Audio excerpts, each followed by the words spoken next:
Čau, já jsem Tom a zdravím vás u dnešního videa. Pojďte se mnou dneska podívat na tady tuhle vrtačku z Lidlu. Je to Parkside PABS 20 LIE6. Je to teda akumulátorová vrtačka, je to z té zelené řady. A sám jsem zvědavý, jak bude fungovat, jak s ní budu spokojený a jestli ji doporučím jako vaši první nebo základní vrtačku do vaší dílny.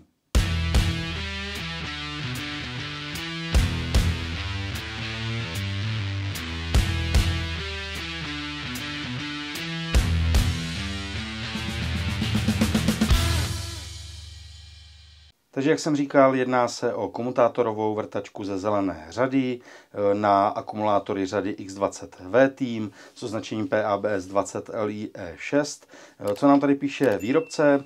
Má to v podstatě převodovku se 2 stupni. Na první stupeň jsou otáčky 0 až 400 otáček za minutu a na druhém stupni je to 0 až 1400 otáček za minutu. Jak jsem říkal, jsou tam teda ty akumulátory řady X20V Team. V základní sadě je 2 Ah akumulátor. Jsou i sady, kde jsou 4 Ah akumulátory. Tam samozřejmě záleží na tom, co po něm požadujete po té vrtačce. Co ještě bychom se tady mohli říct, tak je tady maximální kroutící moment 45 Nm. Jsou tam, vlastně dají se upnout vrtáky od 1,5 mm do 13 mm do toho sklíčidla. A v té sadě jsou v podstatě 8 bitů, to si pak ukážeme, a 8 vrtáků. Maximální průměr vrtaný do dřeva je dle výrobce do 30 mm a do kovu je to maximálně 13 mm. Má i motorovou brzdu, tam je to na polemiku, jestli je to vhodný nebo ne, a samozřejmě to má to světlo v té patě té vrtačky. Tak se jdem podívat. Plastový kufr, tady klasický pro tady tyhle menší nářadí. Bohužel u těch kufrů je takový problém, že není standardizovaný, což by se mně osobně třeba taky líbilo. Zase by tam někomu mohlo vadit to, že je tam moc jako místa, ale někdy se to někomu hodí na právě ukládání nějakého příslušenství. Tak. Tady v té vrchní části jsou manuály, jak pro samotnou vrtačku, tak i pro nabíječku s akumulátorem. No a tady už je samotná vrtačka. Je tady teda ten 2 Ah akumulátor. Na tu se podíváme později. Pak je tady ta sada těch bitů a vrtáků. Jsou tady v podstatě Philipsy, 3 pozidrivy a 2 ploché šrobováky. Vrtáky tady 1,5 až do 10. Jsou to HSS-kový základní vrtáky. Tak. No a nabíječka. V tom kufru to bylo s tím 2 Ah akumulátorem, ale koukám, že tady je místo. Takže ještě vezmu 4 Ah akumulátor. Tak s ním se to sem vleze taky. S 8.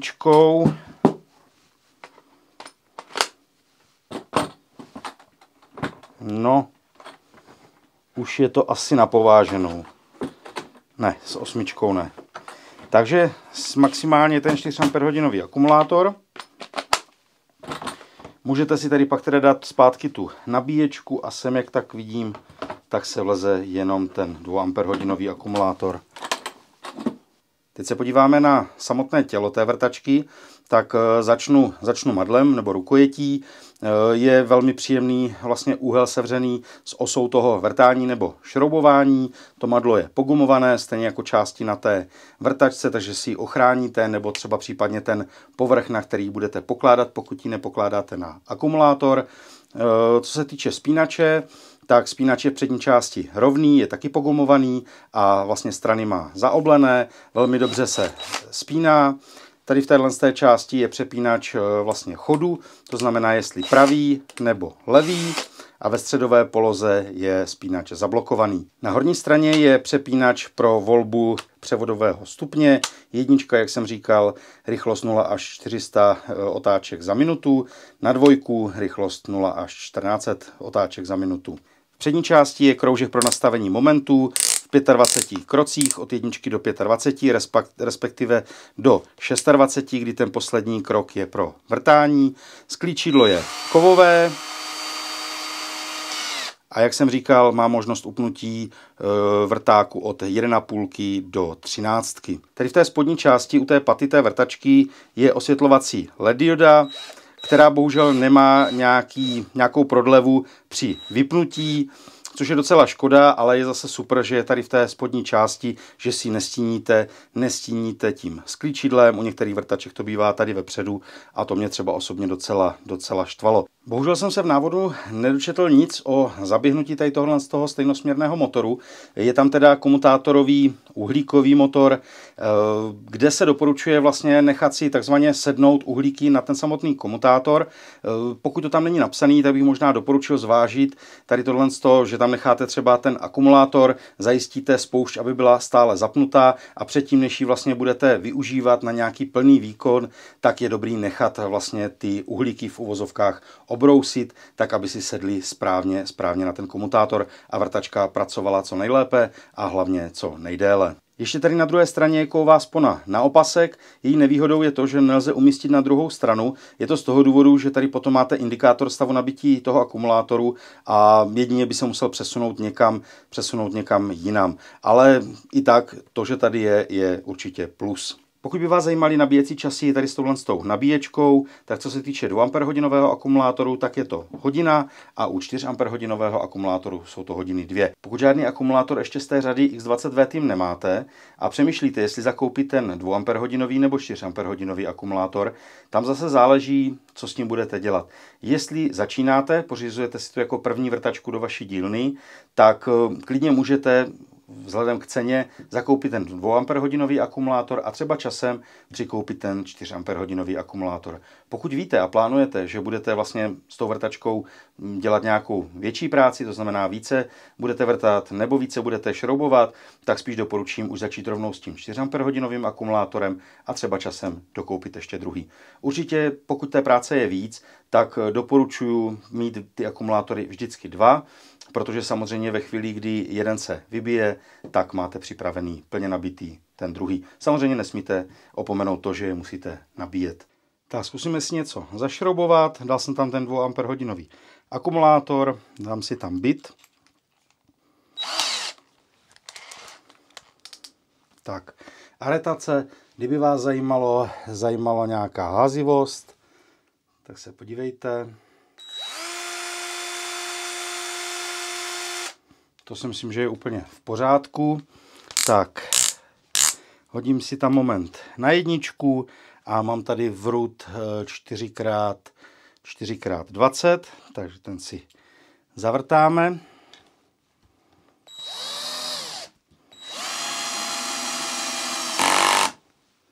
Za mě myslím bez problému. Pak tady mám vrut 4x40 s půlkulatou hlavou.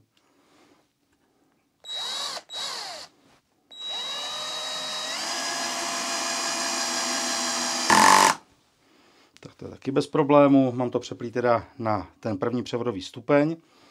Pak tady mám, to je 5x45. Tam ta dvojka ještě stačí.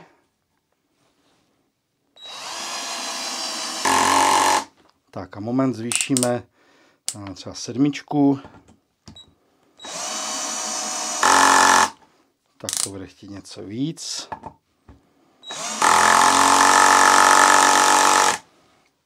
Ale taky myslím, že bez problému, nebo vezmu ještě jeden. Tak dám tam třeba 13 nebo 16, tak.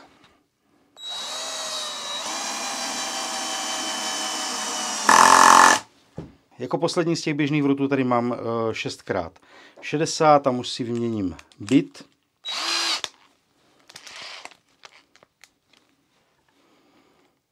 Tak.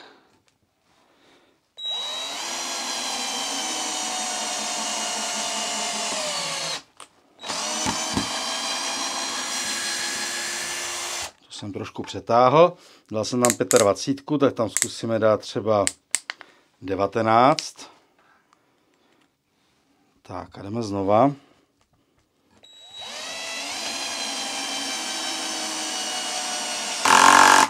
Tak, takže taky super. Opravdu je to hodně citlivý a řekl bych, že hodně silný. Takže zkusíme ještě tady tyhle vruty, konstrukční vruty s talířovou hlavou. Tak, vyměním si bit a zkusíme tady tyhle konstrukční vruty s talířovou hlavou. Tady už bych mohl zvolit třeba tu 25.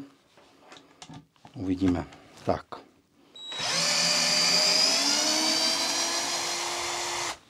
Se mě rozkýval celý stůl. Tak. A vrcneme to sem.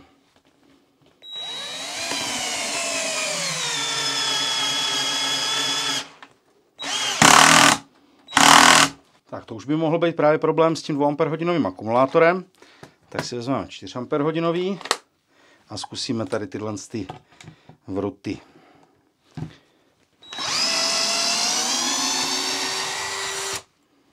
Tak.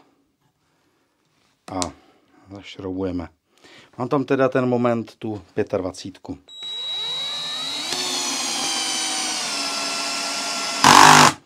A vidíte, s tou 4 Ah úplně bez problému.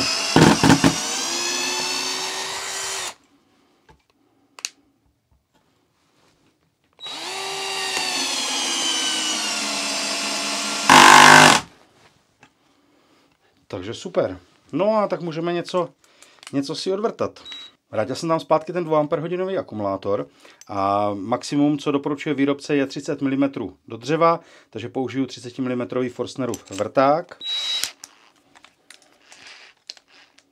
Tak a něco si odvrtáme.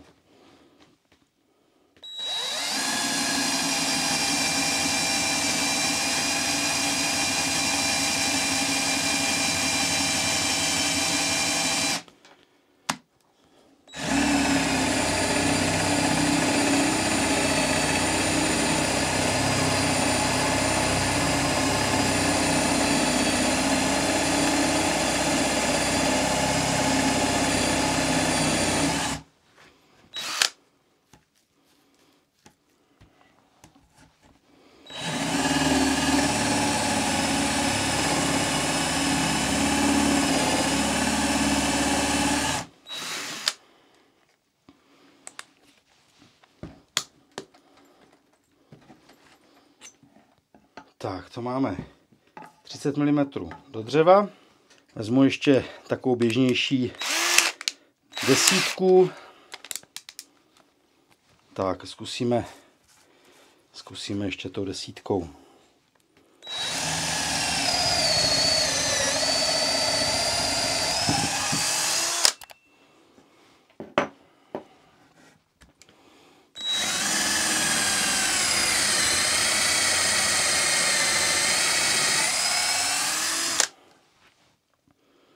Zapomněl jsem na něm ještě nějakou značku, takže tak dobře nevyhazoval.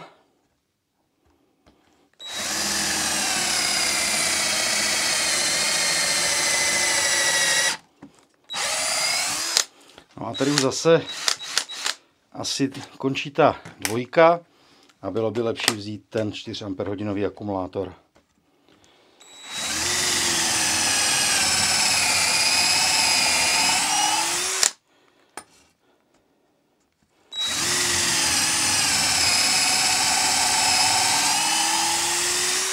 Tady už je krásně vidět právě ten rozdíl mezi tím 2 a 4 Ah akumulátorem, kdy ten 4 Ah akumulátor dokáže opravdu tomu zařízení dodávat dostatek potřebného proudu. No a teď já to tady vyluxuju a vyzkoušíme do kovu. Vrátil jsem tam ten 2 Ah akumulátor. První, co použiju, tak je 6. Je to HSS, je to z té sady dodávané k té vrtačce. Tak a jdeme na to.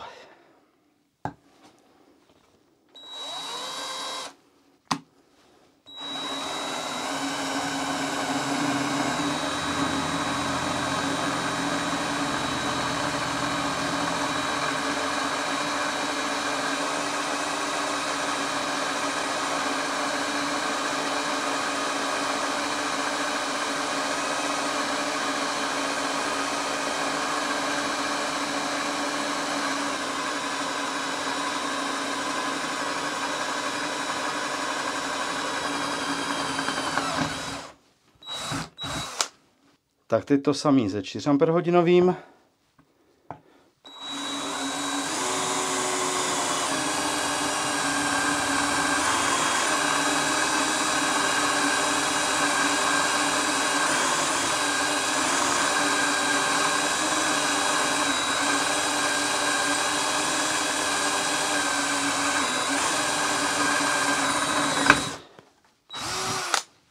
Nechal jsem tam ten 4 Ah akumulátor, dal jsem tam 10 vrták taky z té sady, to HSS, převodovka je na 1 rychlost a moment na vrtání. Nevím, jestli jsem řekl chybu, tak ten vrták, co byl předtím, to nebyla samozřejmě 8, ale 6, takže já ty předvrtané otvory zkusím dovrtat tady tou 10.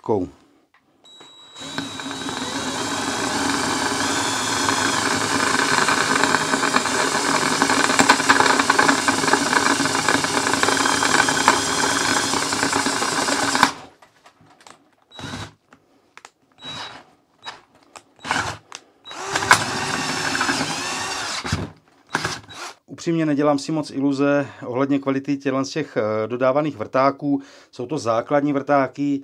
Víte sami, jak je to s kvalitou příslušenství nebo těch vrtáků, které jsou dodávány vždycky zdarma k té sadě.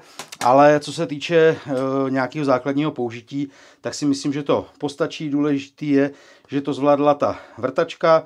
Docela pěkně kopla, to samozřejmě jste viděli. No a budeme si to nějak zhodnotit. On to nebyl nějaký zátěžový test, spíš recenze, chtěl jsem si sám vyzkoušet tady ten velmi oblíbený model z té zelené řady, je to teda Parkside PABS 20 Li, tenhle model E6. Je to, jak jsem říkal, velmi oblíbený model vzhledem k její ceně. Ta cena je zajímavá, samozřejmě doporučím sledovat i nějaký akce, dá se pořídit za velmi pěkný peníze. No a zase záleží, jestli už máte nějaké akumulátory z řady X20V Team. Pokud ne, tak tam bych osobně, pokud s tím chcete pracovat více, tak bych doporučil ty 4 Ah akumulátory. Pokud to máte takovýto na to občasný, někde při vrtání, nějaká políčka, nějaký obrázek, něco někde dotáhnout, tak klidně ty 2 Ah akumulátory můžou dostačovat. Klidně i jeden, ale samozřejmě čím víc roste požadavek na tu práci, na délku práce s tou vrtačkou, tak tím potřebujete ty akumulátory 2. Pak už bych šel teda raději rovnou do těch 4 Ah akumulátorů.